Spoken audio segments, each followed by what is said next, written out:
नमस्कार, स्वागत है आपका। मैं हूं अनिल ठाकुर। जोधपुर को राजस्थान की धार्मिक राजधानी भी कहा जाता है। यहाँ के हर कोने में इतिहास और कहानियां छिपी हुई हैं। मेहरानगढ़ दुर्ग के पास एक ऐसा अनूठा ऐतिहासिक ज्वाला माता का मंदिर है जो जोधपुर की स्थापना से भी कई सालों पहले का बताया जाता है। जहां मंदिर की मान्यता है कि यहां माता रानी की प्रतिमा पहाड़ चीरकर प्रकट हुई थी। भक्तों की पुकार पर मां कैसे प्रकट हुई थी और माता का मंदिर पांडव काल का भी बताया जाता है। इन सारे सवालों के जवाब के लिए साथ हमने आपके लिए एक रिपोर्ट तैयार की, दिखाते हैं।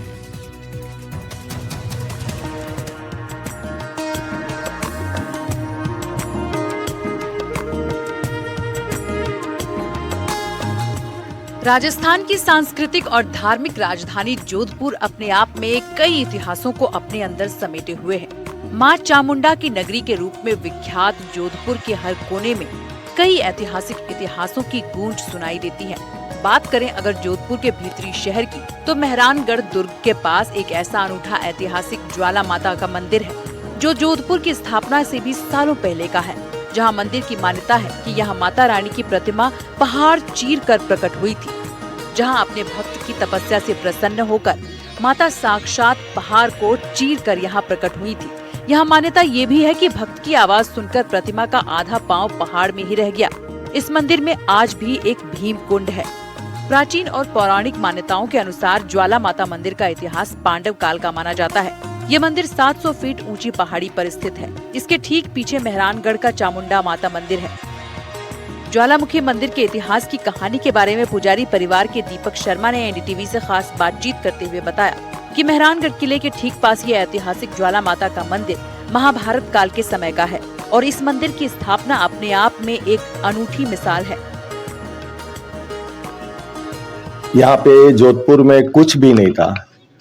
5,500 साल जब महाभारत काल हुआ था, उस समय से भी पहले ये मंदिर माता का बना हुआ है। यहाँ पे ऋषि मुनियों की तपोभूमि है। यहाँ ऋषि मुनियों का वास रहता था। कोई नहीं था पहाड़ियों के अंदर ऋषि मुनि अपनी तपस्या करते थे। माता का तपस्या करते करते माँ को इतना प्रसन्न कर दिया उन ऋषि मुनियों ने कि माँ को प्रसन्न होकर उनको दर्शन देने के लिए यहाँ आना पड़ा। और उस समय से ऋषि मुनियों को प्रसन्न होकर दर्शन देने के लिए माता ने एक कमिटमेंट किया था, मैं तेरी तपस्या से प्रसन्न हूँ, तू वर मांग ले, तेरे को क्या चाहिए, धन चाहिए, दौलत चाहिए, गाड़ी घोड़ा बंगला जो भी चाहिए तेरे को दे देंगे, अन्न धन लक्ष्मी जो भी चाहिए तेरे को चाहिए। तो ऋषि मुनियों ने कहा नहीं माँ, हमको आपका दर्शन ही लेना है, आपको दर्शन देने पड़ेंगे हमको माँ, इसीलिए हमने तपस्या की, तो आप हमें दर्शन दीजिए, कृपा कीजिए हमारे ऊपर। तो माँ ने प्रसन्न होके उनको दर्शन देने के लिए यही बोला कि भाई मैं प्रसन्न होके तेरे को दर्शन दूंगी, लेकिन तू शोर मत करना। कहानी कुछ इस तरह से है। पहाड़ी क्षेत्र में ज्वाला प्रसाद नाम के एक भक्त रहा करते थे। वो माता की उपासना किया करते थे। उन्होंने माता से दर्शन देने की प्रार्थना की। माँ ने अपने भक्त की इच्छा पूरी करने के लिए दर्शन देने से पूर्व एक शर्त रखी। कहा कि मैं तुम्हें दर्शन दूंगी, लेकिन तुम्हें किसी भी आवाज से डरना नहीं है। भक्त ने माँ की शर्त स्वीकार कर ली। इसके बाद माँ दर्शन देने को तैयार हो गयी। माता अपने स्वरूप में पहाड़ चीर कर प्रकट हो ही रही थी। उस समय तेज आवाज हुई। माता की सवारी शेर भी प्रकट हुआ। इससे ज्वाला प्रसाद डर गए। शर्त का उल्लंघन करने की वजह से माता का पूरा स्वरूप प्रकट नहीं हो सका। इसी के चलते इस मंदिर में माता की प्रतिमा का एक पैर ही पहाड़ी से बाहर आ सका, जबकि दूसरा पांव आज भी पहाड़ी के अंदर ही है। वर्तमान में यहाँ माता की सवारी शेर की एक विशाल प्रतिमा भी इस मंदिर में स्थापित है। ये मंदिर भीतरी शहर के सिटी पुलिस के ऊपर पंचमुखी बालाजी के ऊपर पहाड़ी पर स्थित है। यहाँ पे बहुत अच्छे दर्शन होते हैं और यहाँ पे सारी मनोकामना पूर्ण होती है। सर आप कहाँ से हैं और यहाँ दर्शन करने आए हैं? मैं सिक्किम से हूँ। मैं जोधपुर 2 दिन पहले आया था घूमने के लिए। तो मैं आया तो मुझे पता चला कि इधर माता ज्वाला का मंदिर है। मैं इधर आया, थोड़ी देर बैठा तो मन को एक तरह की शांति मिलता है, क्लैरिटी मिलता है और थोड़ा पॉजिटिविटी फील होता है। इस प्रतिमा के बारे में कहा जाता है कि ये भीम की है, जो अज्ञातवास में कुछ समय यहाँ रहे थे। उस समय यहाँ पर कई ऋषि मुनि भी तपस्या किया करते थे। भीम उनके पास रहने लगे। यहाँ पर पानी लेने के लिए नीचे उतरकर जाना पड़ता था। उस समय ये जंगल था। ऐसे में यहाँ कई वन्य जीव भी रहा करते थे। प्यास बुझाने के लिए संत नदी में पानी लेने जाते थे। एक दिन संत पानी के लिए गए तो वो 2 दिन बाद वापस लौटे। जब भीम ने कारण पूछा तो संतों ने बताया कि यहाँ पर जंगल होने की वजह से कई जंगली जीव भी रहते हैं, ऐसे में उन्हें बचकर यहाँ तक पहुँचना होता है। ऋषि मुनियों की ये बात सुनकर भीम ने उनके लिए पानी की व्यवस्था करने के लिए अपने नाखूनों से एक कुंड बना दिया, जिसे आज भी भीम कुंड के नाम से जाना जाता है।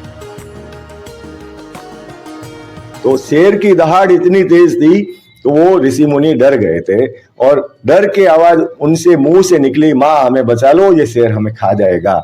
तो वो आवाज सुनते ही माता का स्वरूप यहीं के यहीं रुक गया। आधा घुटना, एक पांव माँ का पहाड़ी के अंदर है, बाकी का स्वरूप पूरा बाहर निकला हुआ है। और माँ ने प्रसन्न होकर उनको दर्शन दिए। और आज तक भी यही प्रथा है कि जो भी भगत यहाँ पे दर्शनार्थी आते हैं उनकी सारी मनोकामनाएं पूर्ण होती हैं। इस शेर के नीचे से निकलने से उनकी नेगेटिविटी सारी खत्म हो जाती है, पॉजिटिव आती है और उनको अपना माँ का आशीर्वाद मिलता है। यही माँ का आशीर्वाद है यहाँ आने वाला। भीम के भी जो है उन्होंने कुछ अज्ञातवास यहाँ काटा था महाभारत के काल में, और आज भी उनके पद चिन्ह है यहाँ पर, और भीम कुंड भी है। भीम कुंड भी है। अज्ञातवास के समय जब अलग अलग दिशाओं में सारे मानव चले गए थे उस समय यहाँ भीम आए थे और भीम ने अपना कुछ समय यहाँ पे व्यतीत किया था। तो माँ के पास में बैठ के उन्होंने तपस्या की थी। तो यहाँ पे जल की व्यवस्था कुछ नहीं थी, तो उन्होंने अपने नाखून से यहाँ पे एक कुंड खोदा था। उस कुंड में आज तक भी कोई नहीं कह सकता कि इस कुंड में पानी नहीं है। ये पानी स्वयंभू है। यहाँ पे पानी, प्राकृतिक पानी चलता रहता है, पहाड़ों के अंदर से पानी आता रहता है। वही पानी पीने के लिए काम में आता है, वही नहाने धोने के लिए पानी काम आते हैं, भगवान की सेवा पूजा में वही पानी काम में लेते हैं। अब कुछ समय 15 साल 20 साल से यहाँ पे पानी का थोड़ा व्यवस्था हुआ है, तो पानी यहाँ है लेकिन विलुप्त नहीं हुआ, पानी अभी भी है उस कुंड के अंदर। तो सर कह सकते हैं करीब जो है वो जमीन से 700 फीट ऊपर ये मंदिर है और अपने आप में अनूठी मान्यता आज भी रखता है। ये पहाड़ी बहुत ऊपर थी, उस पहाड़ी के ऊपर बैठ के भीम 300 किलोमीटर तक देख सकता था, ऐसा हमने हमारे बुजुर्गों से ये कहानी सुनी थी।